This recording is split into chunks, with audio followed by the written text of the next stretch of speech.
Welcome to Break Into Tech Show with Professor Temi Akinwumi of My IT University, a multi-award winning tech CEO, career coach, and mentor. With decades of hands-on tech career, will ensure your career dreams come true.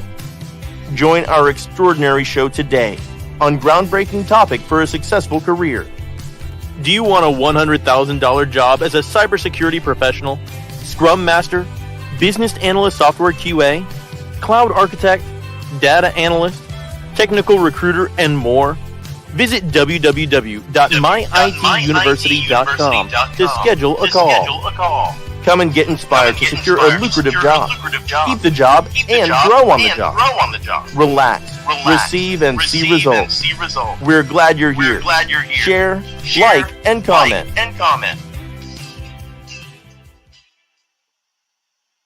Hello, everyone. Thank you for joining us. We're super excited to be here with you one more time. My name is Professor Temi Akinwumi, and we're going to have a wonderful topic today to discuss. I'm here with one of my students and also my mentee, and she's going to be discussing with us today. We're going to be discussing about how to jumpstart your career in tech in 2022. Most of us right here, we are actually trying to break into tech. We're trying to get started, but we don't even know where to start from or what to do. So today we're going to be looking at how do you jumpstart your career. I've been in tech for almost 3 decades now, and I've empowered over, couple of thousands of engineers into tech. I've been doing this for almost 17 years. Okay, so all I need you to do right now is to have your pen and your notepad, and you're going to be writing some things down, because we're going to walk through how you can get started, how you can jumpstart your career. What are the things you need to look at? What are the things that you need to do? We thank you so much for joining us. I will allow Tolani to introduce herself. Thank you, Ms. Temi. Hi, everyone. My name is Tolani Thomas. I actually was a student of Ms. Temi's class. I broke into cybersecurity through Ms. Temi. So the story of how I met Ms. Temi, I met Ms. Temi last year around, I think January, February on Clubhouse. At the time, prior to meeting Ms. Temi, I was actually really confused on what route to take in tech. I had an idea with cybersecurity, but I just didn't know the right approach. I actually started a boot camp before I met Ms. Temi, but I was so confused. I had to drop out of that boot camp. I already had spent some money, but I chickened out because I didn't really have the right guidance or any mentor. Then I met Ms. Temi on Clubhouse. How I met Ms. Temi, I was just browsing on Clubhouse rooms, and I was looking specifically for tech rooms, and I found a really nice tech room. I really liked what they were discussing. They were, guiding people on how to break into tech. And I saw Ms. Temi. She was one of the guest speakers in that room. She was just, talking about her boot camp and how she helps people break into tech, how she helps, Black people in minority to break into tech. So I messaged her actually. I messaged her on Instagram. Then I think I got her number and I messaged her on iMessage. I was able to speak with her, and she was able to guide me. She was able to provide me, advise me on the classes to take, the best classes to take that she offers, the ones that align with my my experience that I had, the little experience I had, because I have a degree in management and accounting. So she advised me that taking the CAP class would be best for me, and also taking the Security Plus class would be best for me. So after I had the discussion with her, her classes started, I would say around March. It's been a little while, so I have to try and remember. I think it was March till May, I think ending of May, I'm not sure. But her classes started in March. She, the way she explains to us, she breaks it down to a level that we can understand. Because from my past experiences, the bootcamp I attended prior to her bootcamp, I wasn't really like, I felt lost, and it was just kind of, there was no proper guidance for me. Someone coming from a non-technical background, I don't know if I mentioned that. I didn't come from a technical background. I came from finance, accounting. So I had no knowledge in tech at all. I didn't know anything in tech, no experience, nothing. So the way she explained it to me was on a level that I could understand, a non-technical level. So I was taking a class gradually, taking a classes, doing my assignments, learning about cybersecurity, and then prior to the ending of class, she also provided us with projects to work on. So we actually work on hands-on projects that would do on the job project. So when they ask you questions in an interview, you know what you're saying. So she provided that project for us, and also provided resume assistance. How to make your resume look presentable for the job market, so that HRs can reach out to you. So I gave her my resume. I made my resume and I gave it to her. She cleaned it up for me. Once that was done, she also was able to provide us with interview questions and answers to help you prepare for interviews as well. I used that PDF that she provided, that document she provided for me. I used it to my advantage. I practiced and practiced. I also had my resume. I wasn't even ready, honestly, to be in the job market, and I prayed as well. Prayers too helps. I wasn't ready to be in the job market. I had to push myself. I wasn't ready at all. I was actually scared. But what I noticed is the more interviews, I started getting interviews gradually. The first interview I had, I was able to make it to the second stage, but I didn't get the job, so I was discouraged. But my mom told me to just keep going. Miss Temi too told me to keep going. So what I realized is the more interviews you attend, the more confidence you get. Because I already attended about 4 interviews. The fifth interview I attended, I got a job. I got the job, and that was not even the only thing. I got another offer. I had 2 offers. So it was really shocking to me. I couldn't believe it, because that was my prayer, was to break into cybersecurity before the end of last year. I started studying, I joined Miss Amy's class beginning of the year. I broke into cybersecurity before around November, was it October? I broke into cybersecurity. So it was like a miracle for me. I couldn't believe it. But what I would say is, don't give up, constant practice. Have a mentor like Miss Temi. Like Miss Temi was my guide. Anytime I had questions, if I had an interview, I'll message Miss Temi. Miss Temi, I have this interview coming up. How should I prepare? She would guide me and show me the right directions, where to study, how to practice. Having a mentor would help. A mentor that cares, not just a mentor that cares about you, wants the best for you. Also, one thing I was doing as well, my LinkedIn profile prior to breaking cybersecurity was not really presentable. It was just subpar. It wasn't the best. Miss Temi advised me to kind of reconstruct my LinkedIn profile. I had to put myself out there. So joining LinkedIn, applying for jobs on LinkedIn helps, because recruiters they'll reach out to you on LinkedIn. I still have recruiters reaching out to me on LinkedIn up to now, asking if I wanted, to apply to some, their companies. I even have because if you put your resume out there, you're gonna get calls eventually. I put my resume on different platforms. I was so desperate, like that's how bad it was. I applied at least 10 companies every day. I wasn't giving up. So that's my story, and that's how I broke into cybersecurity with Miss Tammy. Thank you, Tolani. So you follow the instructions, and that really helped you to break in. I really appreciate that you share your testimony with others that are trying to break into tech and they believe they cannot. Anybody can break into tech, and that's what we've been discussing. You see me bringing my different mentees, we have several of them. Keep bringing them on to encourage you and to let you know that you can also do what they've done. They come from non-technical background, not 90 degrees, and they broke into tech making on 6 digits. You can do the same. So thank you for sharing all of those information with us. So we're going to continue our discussion.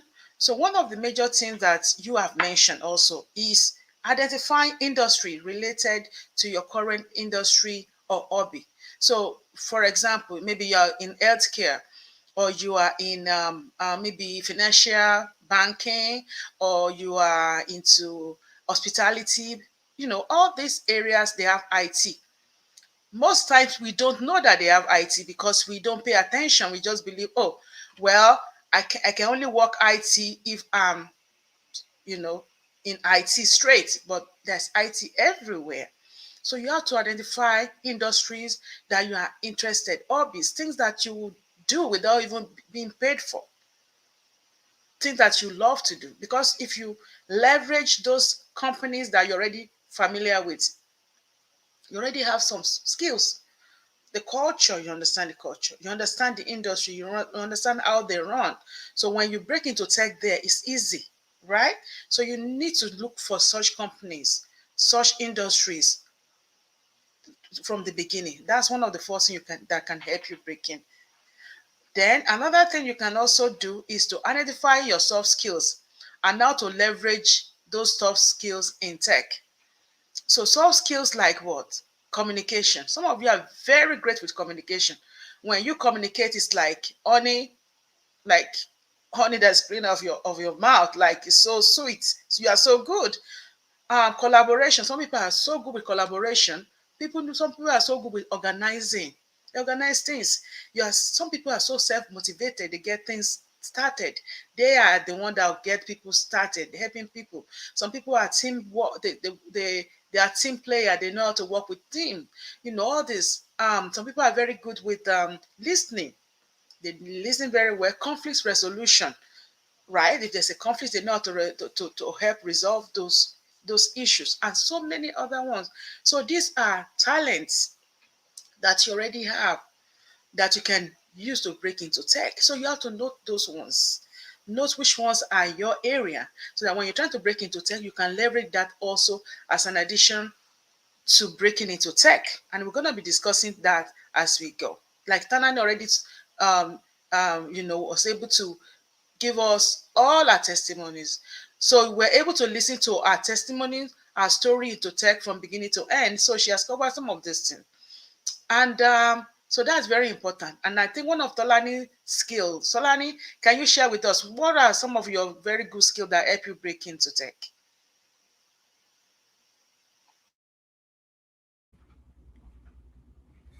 I would say some of my skills, good communication skills, is very important, especially for the kind of job I do. Um, Being organized, you have to be organized, especially when you're.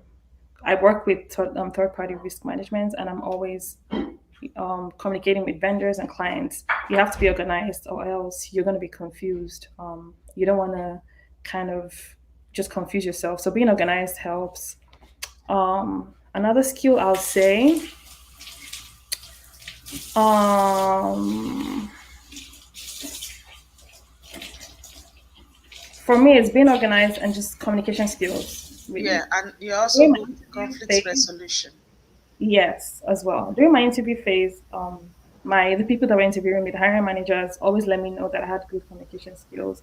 And the kind of job that I was applying for, you needed communication. You need communication skills for that kind of role.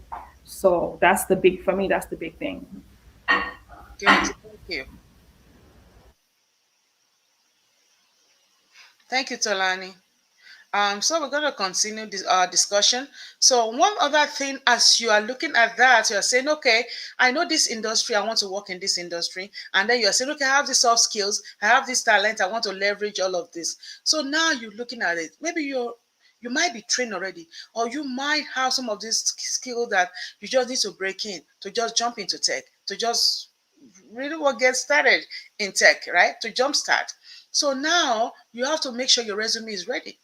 Some of our resume, some people's resume CV, okay, are like 20 years old, okay, like centuries old.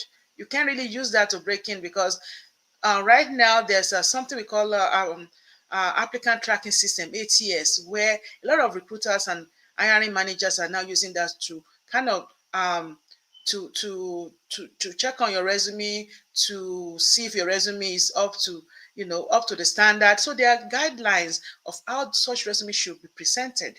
Some people have very very long resumes, too long, nobody's going to read through them. Some people have resume with a lot of columns on there. Some people have resume with a lot of formats. It's just not right.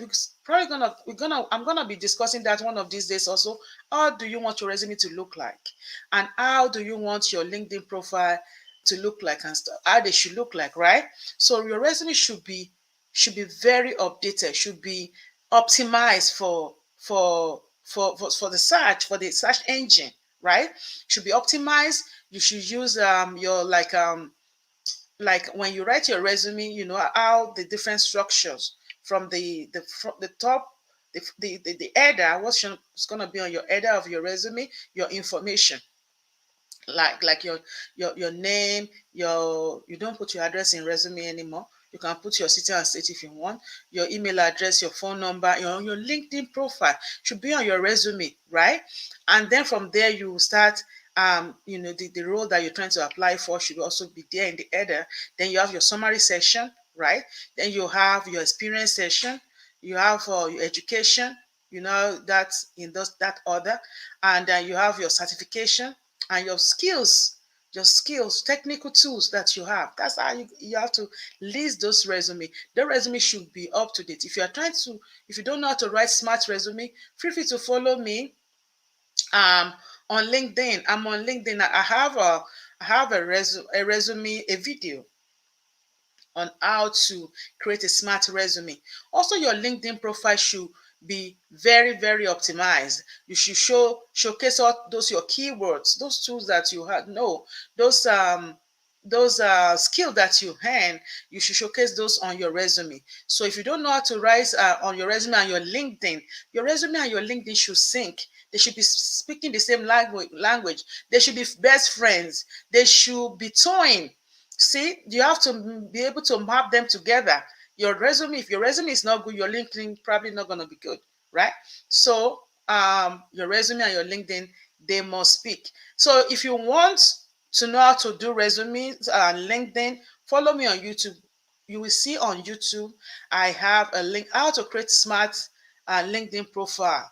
Go on YouTube. And also, even if you're on my LinkedIn profile, look on my feature section. You will see the link there as well, so that you'll be able to create great resume and great LinkedIn. And if you need any help with that, send me a DM. If you are watching me on YouTube or Facebook, on Twitter, just send me a DM and say, okay, I need help with my resume, my LinkedIn profile. I'll be able to see whatever we can do to help you with that. And also feel free to schedule a call. My IT University, we're also able to help you with that. The link is scrolling on here on my IT University if you need any help with stuff like that. So that's very important. And Tolani already mentioned that too. She said her resume and her LinkedIn profile really help her to get in. And yeah, so let's continue shortly. Then Tolani is going to add some more into that. Another thing you can also do is internship. If you know that you're already trained and you have maybe you are trained already, but you don't have any experience at all, then you may have to go for internship. You may have to find some way to do internship or volunteer services to showcase what you've learned and to use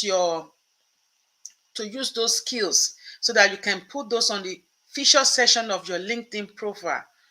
Your LinkedIn profile is very important. So your LinkedIn profile, how does it have to look like? So you showcase all those internship opportunity on there so that they will be able to know that, okay, at least you've been doing something. You are not just entering, because it's really hard for someone that doesn't have any experience, no internships, no nothing, maybe just fresh from college, just nothing, no boot camp to get into tech. You can, because you have to have something to show that. Okay, so that's very important. Okay, and also that you should also attend a boot camp for job skills. There are different types of boot camp, but you must attend a boot camp that will actually train you for what you're going to be doing at the job. Okay, for what you're going to be doing at the job. So our program that we offer at my IT University is hands-on. Like Tolani already did a great job of explaining everything we do. We train you, coach you, right? We help you we mentor you.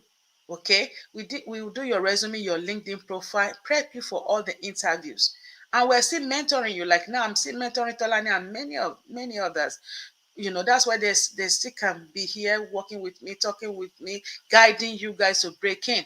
So that's very important. Tolani, do you have anything to add on to that?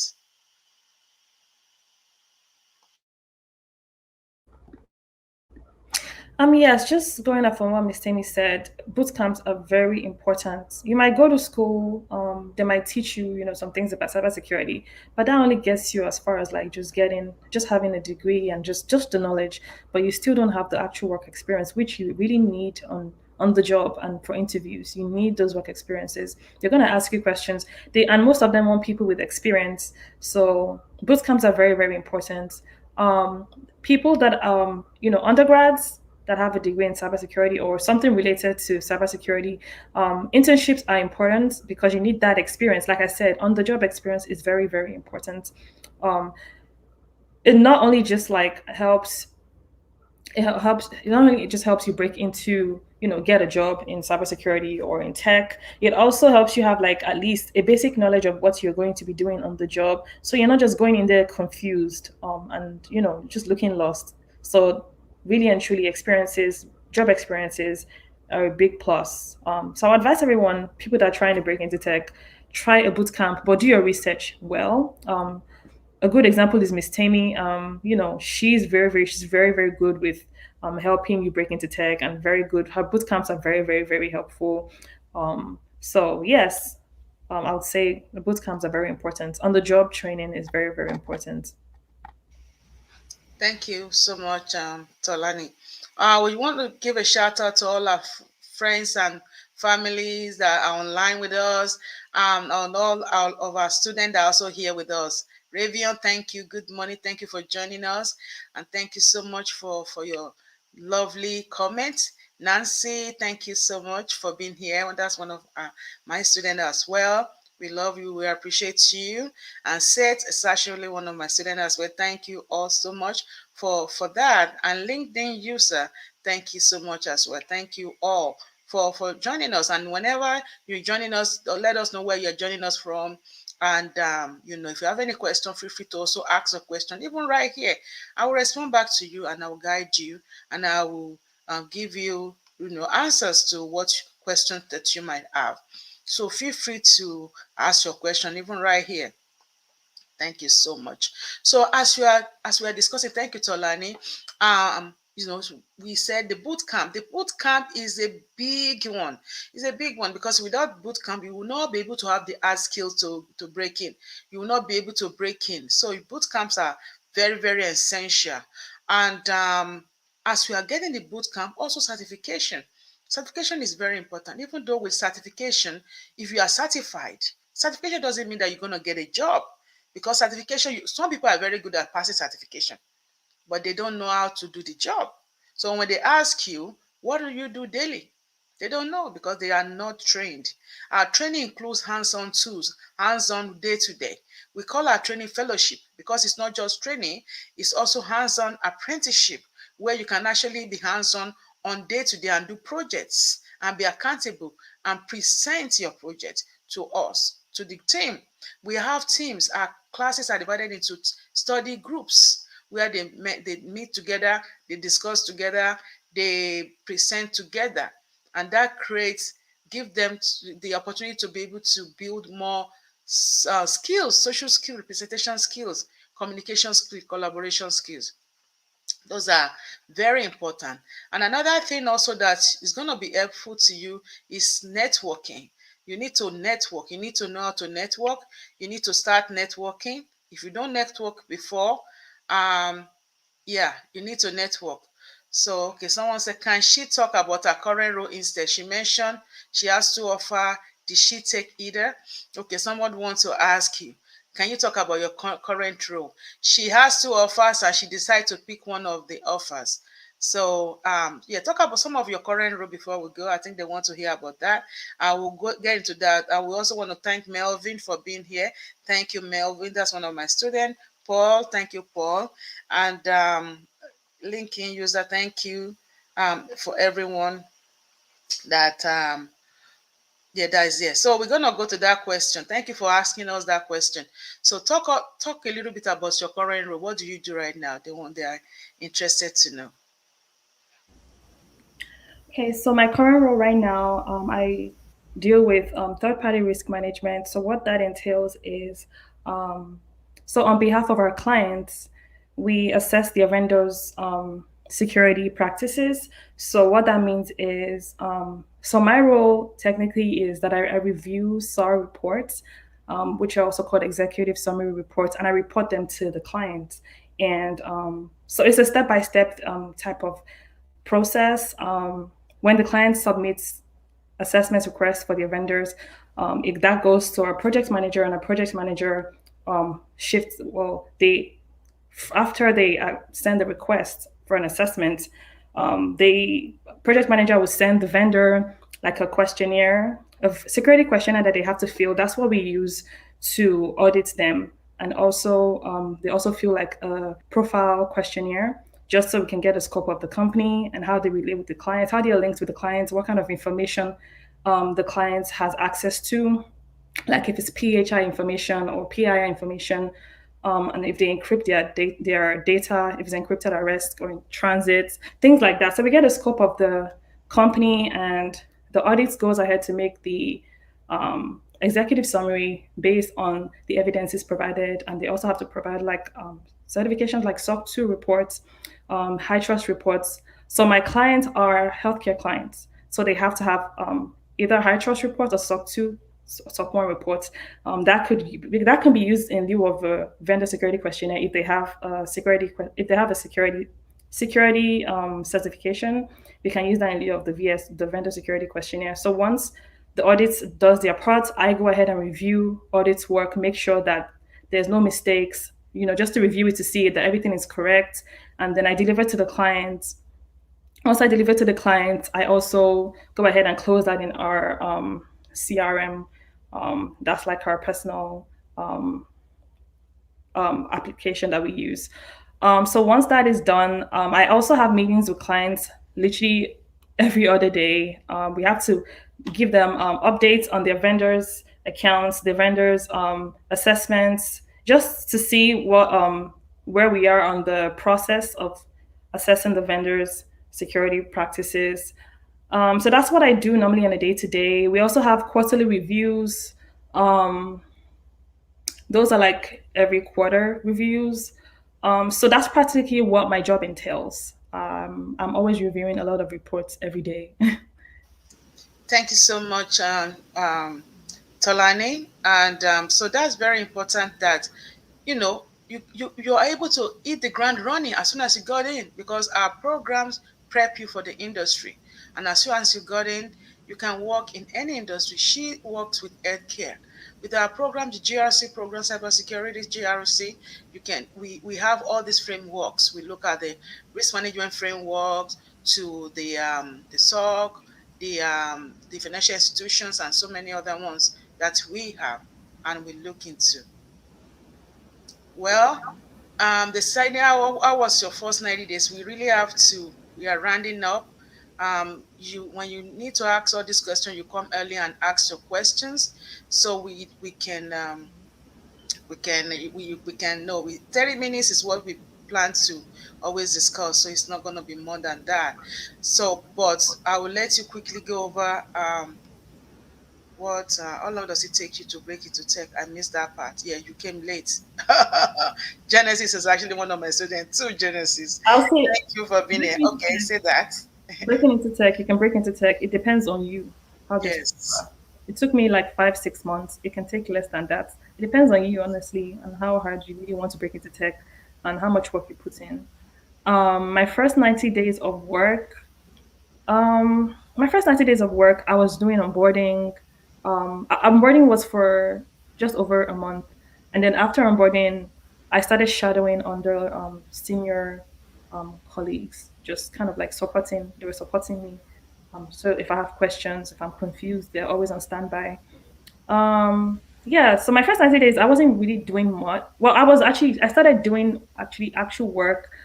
I think after over a month, once my onboarding was done, you start off slow. Normally, when you break into tech, when you get a tech job, and you're still new, some companies, I don't know about all companies, but my company, I started off slow.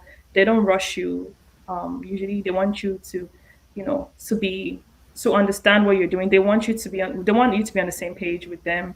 So you always start off slow before you start doing a lot of work. The more experience you have with the company, the higher your workload is. So, but right now Yeah. I'm doing. I mean, it's not that much for me. I can handle it. Yes.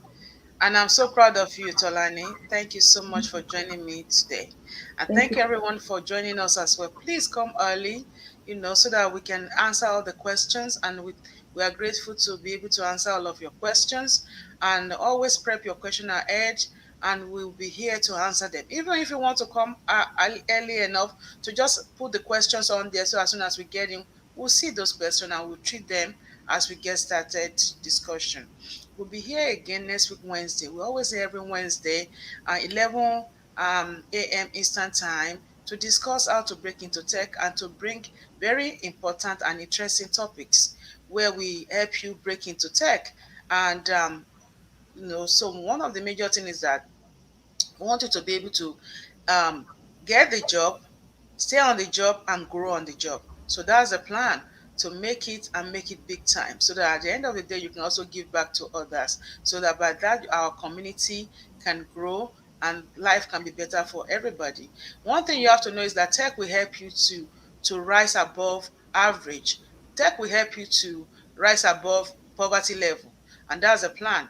And all these people, all my students, my mentees that I'm bringing here, their life has changed, their story has changed. They are moving above poverty level, and I'm grateful for the opportunity to break for them to break into tech. So you always see us here.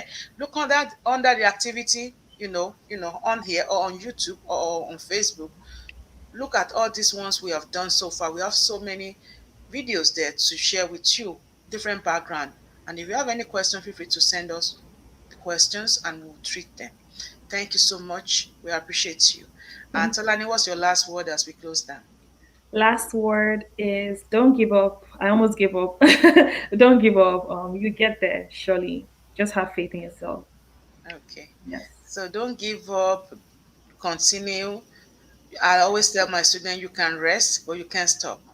You continue going, going, going until you get the results. And I'm thankful that you didn't give up. And so many other people that are broken did not give up.